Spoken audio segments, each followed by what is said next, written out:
folks? Welcome to the Malware Monthly for May 2020. From ransomware and phishing to Android threats and novel APT, we're talking about some of the biggest stories of the month. So sit back, relax, here comes the facts. Soda no Kibi drops greatest hits collection and crime is the secret ingredient. The R-Evil or Soda no Kibi group stole more than 750 gigabytes of data from a New York-based law firm who represents numerous artists and celebrities. This data includes the touring details, music rights, and correspondence of artists like Lady Gaga and Bruce Springsteen. The attackers are using their own Tor-based auction site to sell data from previous breaches, and they hint at auctioning off the data from this breach later. In cybercrime, ransoming is profitable, extortion is more profitable, and extortion of celebrities probably seems like hitting the jackpot. The group also claims to have dirty laundry emails pertaining to Donald Trump. According to Forbes, the next person we'll be publishing is Donald Trump, the gang stated. There's an election race going on and we found a ton of dirty laundry on time. Mr. Trump, if you want to stay president, poke a sharp stick at the guys, otherwise you may forget this ambition forever. Which the White House responded to by labeling the group cyber terrorists. So, apparently unhappy with that title, the hackers released 169 of these emails, but it turns out to be an empty threat, as none of the emails released contain any dirty laundry, but rather include mentions of Trump by unrelated parties. So is the rest of this data this group is holding hostage going to be more damaging than these Trump emails? Time will tell. Phishing uses layoff Zoom meeting alerts to steal credentials. Cybercriminals are targeting employees working remotely by sending fake meeting invites in a new phishing attack that has been discovered on more than 50,000 mailboxes. The email looks like a real Zoom meeting invite, and the subject concerns HR wanting to discuss ending a contract or termination of the employee. The user notices the subject and panic clicks on the link in the email. This takes them to a fake Zoom login page, and if they provide the credentials, then the attacker now has them. The fear of termination and the familiarity so many of us have with Zoom invites these days make this attack very creative and probably effective. From here, there are unlimited possibilities to what the attackers might be doing with that login information, from selling it on the black market to trying to reuse the same login on other sites. Zoom isn't standing by though. According to their CEO in a statement to Bleeping Computer, they are being helped by hired intelligence firms to find these password dumps to reset the impacted users' passwords. Cool. New Android malware that steals banking passwords and two-factor codes. Security firm Cybereason discovered a new Android malware family called EventBot that can steal passwords and intercept two-factor authentication requests. The malware specifically targets banking applications used in the United States and Europe. EventBot abuses Android's accessibility features to act as a keylogger and retrieve information from other applications and open windows. This allows the malware controller to log into victim accounts even if the accounts are secured with multi-factor authentication.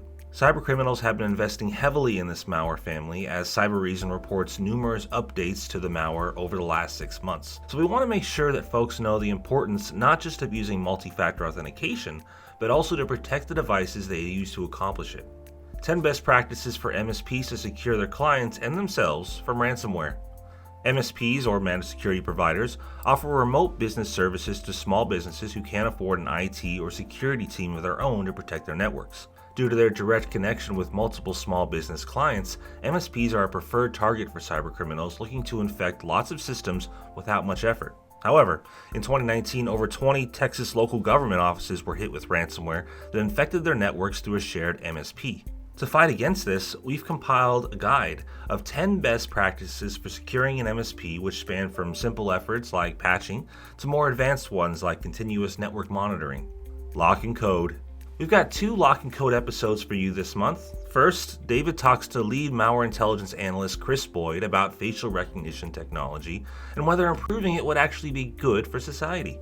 Next, malware intelligence researcher Peter Arntz discusses web browser privacy and ways to fight back against intrusive tracking scripts. Can you help explain briefly what browser privacy means? Browser privacy is one of the most neglected sorts of privacy because we are in the habit of giving companies our information without thinking twice, and that's something that we want to make people more aware of, because you can limit the amount of information that you give out, or you can limit the usefulness of the information that you give out. And both are part of decent browser privacy strategy. New Ramsey malware can steal sensitive documents from air-gapped networks. The capability to jump from 2 systems on different unconnected networks has been theorized for decades. Sometimes it's using CPU noises to send data to another system's speakers. Others, it's about electronic signals being captured between two wires that are too close together. The ability to breach air-gapped networks is valuable to almost every criminal and government in the world. The most secure data is stored on air-gapped networks, and these systems are hard to both infect and steal from, since the systems on the network aren't actually connected to anything but each other. Cybercriminals behind a new malware family called Ramsey, according to security firm ESET, infects systems and steals sensitive documents from air-gapped networks. Ramsey collects and compresses Word documents it finds on the infected system and hides these within the code of other Word documents. It also identifies executable files found on removable and network drives, then converts them into a delivery vehicle for the malware. When these files are launched on the next system the USB connects to, the malware gets installed too. Let's break this down. Let's say we plugged a USB drive that had Ramsey data hidden on it into an air-gapped network. Once one of the executable files on the USB is launched, it will also install the Ramsey malware in the background.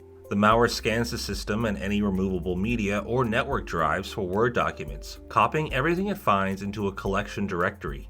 The collected documents are then encrypted and compressed into what ESET calls a container artifact. This artifact is appended to other Word documents found on the system to hide it from the human eye. To spread, Ramsey searches for executable files on removable drives and modifies them. These files launch the malware when executed by a human on whatever system it happens to be on. While ESET has yet to determine the exact exfiltration operations used by Ramsey, it's likely that files which have been modified by the malware to store compressed stolen files will also be stored covertly on documents found on removable drives and collected at a later date. ESET researchers believe that this malware is still in development, and they have only detected a few victims and have yet to determine its chosen method of delivery. ESET believes the people behind this malware belong to the Dark Hotel Advanced Persistent Threat Group, who historically target China and Japan. Coronavirus campaigns lead to a surge in malware threats, labs report finds. Our latest report, Cybercrime Tactics and Techniques, Attack on Home Base, focuses on recent increased malware threats which have all one big thing in common: using coronavirus as a lure. The report looks at more than attack volume. It also captures the actual models that threat actors use to try and trick unsuspecting victims, from an email purporting to come from UNICEF to another claiming to contain information about proper face mask usage. It's all here in our latest report. Be sure to check out the Malware Monthly newsletter, or check it out on the Honey Post for links to all these stories and more. Thanks for watching. Stay safe. I'll see you next time.